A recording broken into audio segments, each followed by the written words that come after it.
जय हिंद दोस्तों। जैसा कि आप सभी जानते हो आईपीओ का सीजन शुरू हो चुका है और जब हमारे सामने दो दो आईपीओ हो और लिमिटेड पैसा हो लगाने के लिए तो कौन सा आईपीओ प्रीफर करना चाहिए वो आपको इस वीडियो में जानने के लिए मिलेगा। तो देखिए दोस्तों, सबसे पहले अगर हम बात करें तो हमारे सामने दो आईपीओ, तो बोराना वेव्स का आईपीओ, दूसरा है बेलराइज इंडस्ट्रीज का आईपीओ।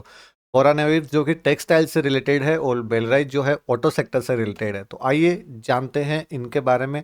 उससे पहले आप एक बार यहाँ पे नज़र डाल लीजिए अपकमिंग आईपीओ आपके पास में कौन कौन से हैं। ये तीन आईपीओ आप देख रहे हो जो 168 करोड़, 2800 करोड़ और 3500 करोड़ के आईपीओ आपको देखने के लिए मिल रहे हैं, जिनमें है लीला होटल्स जो कि सबसे पहले स्टार्ट होने वाला है 26 मई को, फिर 26 मई, 27 मई। ठीक है, तो मतलब बहुत कम टाइम में इनकी शुरुआत होने वाली है। और करंट में अगर हम देखें तो हमारे पास में बोराना वेव्स की कल लास्ट डेट है 22 मई, ध्यान रखना। और बेलराज इंडस्ट्रीज ये आज इसमें अप्लाई करना शुरू हो चुका है, 23 तारीख इसकी लास्ट डेट रहेगी। आज हम बात करेंगे इन दोनों आईपीओ के बारे में। करंट जीएमपी आप यहाँ पे देख सकते हो। तो देखिए दोस्तों, सबसे पहले अगर हम बात करें इशू साइज की, इशू साइज बहुत इंपॉर्टेंट होता है इस सिनेरियो में अलॉटमेंट के चांसेज में। तो देखिए, अगर बेलराज इंडस्ट्रीज की दोस्तों अगर हम यहाँ पे बात करें तो 2150 करोड़ का यहाँ पे इशू साइज है। और जैसा कि आपको पता है कंप्लीट फ्रेश इशू है, जो कि अच्छी बात है। अब यहाँ पे रिटेल कोटा अगर आप देखोगे तो वो भी 35% का है, जो कि अगेन एक बहुत बढ़िया बात है ना। तो 2150 करोड़ का 35% जो है यहाँ पे रिटेल कैटेगरी में जाने वाला है। वहीं दोस्तों अगर बात करें बोराना वेव्स के आईपीओ की, तो देखिए इसके कंपैरिजन में अगर हम देखें तो मात्र 144.89 करोड़ का ही है। इसमें रिटेल कोटा भी हमें कम दिया गया है, मात्र 10% का यहाँ पे रिटेल कोटा है। तो आप देख सकते हो, एक तो साइज यहाँ पे छोटी है ना, बोराना वेव्स के आईपीओ की। और दूसरी बात अगर हम यहाँ पे देखें, इसका साइज छोटा है और जो इसका रिटेल कोटा है वो भी अपने पास में यहाँ पे छोटा ही दिया गया है, सिर्फ 10%, है ना। तो अगर अलॉटमेंट के चांसेस की अगर बात की जाए तो देखिए दोस्तों, बेलराइज इंडस्ट्रीज में अलॉटमेंट के चांसेस ज़्यादा है। तो रैंक 1 पे जो है हमें ये वाला आईपीओ यहाँ पे नज़र आता है, किस हिसाब से, अलॉटमेंट के चांसेस के रिगार्डिंग। ठीक है, अब नेक्स्ट दोस्तों अगर बात करें यहाँ पे इनका लिस्टिंग गेन, तो लिस्टिंग गेन देखिए कि जीएमपी है, जीएमपी के आधार के ऊपर सिर्फ एक एस्टिमेट होता है।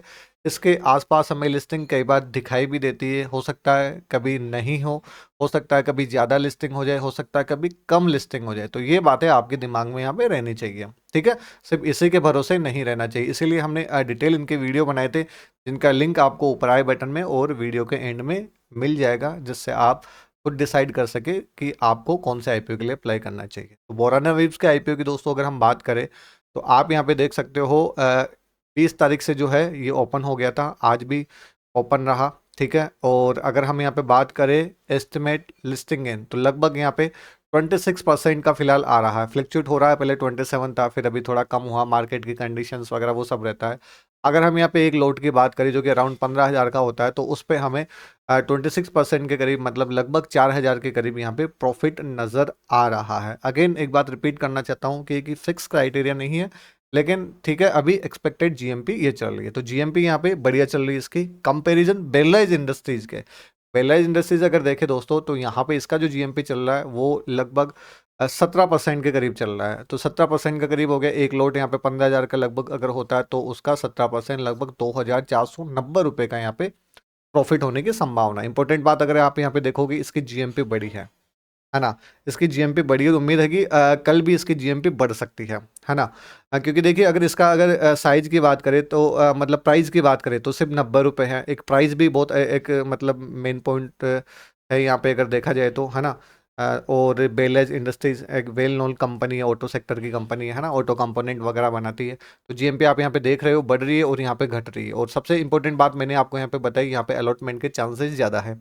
तो अगर लिस्टिंग गेन के अकॉर्डिंग अगर हम देखें तो यहाँ पे पहले जो एस्टिमेट चल रहा है उस पर तो फर्स्ट रैंक इसकी आ रही है ना। और इसकी सेकंड रैंक आ रही है। लेकिन जैसा कि हम यहाँ पे देख रहे हैं कि जीएमपी इसकी बढ़ रही है, इसकी घट रही है, तो ये चेंजेस हो सकते हैं लिस्टिंग होने तक। ठीक है, नेक्स्ट दोस्तों अगर बात करें अब यहाँ पे इनके सब्सक्रिप्शन की, है ना। तो अगर हम यहाँ पे देखें कि बेलराइज इंडस्ट्रीज जो कि पहले ही दिन बहुत कम सब्सक्राइब हुआ है, 0.71, है ना। और अगर इसकी बात की जाए हम बोराना इंडस्ट्रीज की, तो पहले ही दिन हमें अच्छा सब्सक्रिप्शन देखने के लिए मिला था 8.66। तो आप इस बात को समझना कि एक तो 144 करोड़ के करीब ही था, ये तो ज़्यादा नहीं था ना अपने पास में। और अगर इस आईपीओ की बात की जाए तो देखिए 2150 करोड़ का था, कौन सा, बेलराइज इंडस्ट्रीज। 2000 कितना था, सॉरी 2150 है ना। अब आप देखो कि यहाँ पे ये साइज और ये साइज दोनों में डिफरेंस तो है ना बहुत ज़्यादा, तो आप इस नंबर पे मत जाना कि ये तो 0.71 गुना ही सब्सक्राइब हुआ पहले दिन और ये तो 8.66 गुना सब्सक्राइब हो गया था। भाई साइज भी तो देखो ना, ये साइज इसके कितने गुना है वो भी तो देखो। ठीक है, और उम्मीद है कि मतलब ठीक है, चूंकि कंपनी बहुत बढ़िया है तो ये नंबर है ना नेक्स्ट डे अभी बढ़ने की पॉसिबिलिटीज इसकी ज़्यादा है ना। तो बाकी सभी कैटेगरी में जो QIB, NIE, SNI है ना, BHNI रिटेल कैटेगरी सभी में आप यहाँ पे सब्सक्रिप्शन देख सकते हो। और बोराना वीव्स की अगर बात करें यहाँ पे, तो आप यहाँ पे इसका सब्सक्रिप्शन देख सकते हो कि जो टोटल सब्सक्रिप्शन फिलहाल 21 तारीख तक है वो लगभग 30 गुना सब्सक्राइब हो चुका है और सब्सक्रिप्शन इसको ऑलरेडी मिल चुका है। और कल चूँकि लास्ट डेट है ना, तब भी पता चलेगा कि आपको सब्सक्रिप्शन इसका अच्छा खासा पहुंच जाएगा। रीज़न क्या है, नंबर ये बड़ा ही दिखाई देगा क्योंकि साइज कम है, इंपॉर्टेंट बात। ठीक है, तो हमने यहाँ पे देखा कि अगर GMP अगर देखें तो GMP हमने देखी कि यहाँ पे जो है वो बेलराइज इंडस्ट्रीज की कम चल रही है, बोराना की ज़्यादा चल रही है। लेकिन अगर हमने यहाँ पे देखा कि बेलराइज इंडस्ट्रीज जो है इसका इशू साइज बढ़िया है, ज़्यादा बड़ा है, तो अलॉटमेंट के चांसेस ऑब्वियस बात है यहाँ पे ज़्यादा है। और लिस्टिंग एन आपके सामने यहाँ पे है ही है ना। बेलराइज इंडस्ट्रीज की जो GMP है वो कम है कंपैरिजन बोराना वेव्स की, है ना। और सब्सक्रिप्शन आप यहाँ पे देख ही सकते हो। बाकी आप यहाँ पे किस IPO में अप्लाई कर रहे हो एक बार प्लीज़ कमेंट करके ज़रूर बताइएगा, है ना।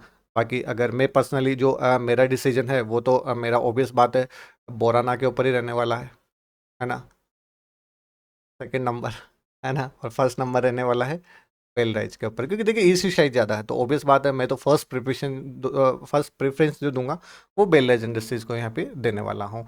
बाकी मेरी ओर से किसी भी तरीके का कोई रिकमेंडेशन नहीं है। बाकी आप क्या करने वाले हो इस IPO के लिए, कौन से IPO के लिए आप अप्लाई करने वाले हो, सिर्फ एक IPO के लिए अप्लाई करोगे या दोनों IPO के लिए अप्लाई करोगे, प्लीज़ कमेंट करके ज़रूर बताइएगा। और अगर वीडियो में दी गई जानकारी आपको अच्छी लगी हो तो प्लीज़ चैनल को सब्सक्राइब कीजिएगा, प्यारा सा कमेंट ज़रूर कीजिएगा।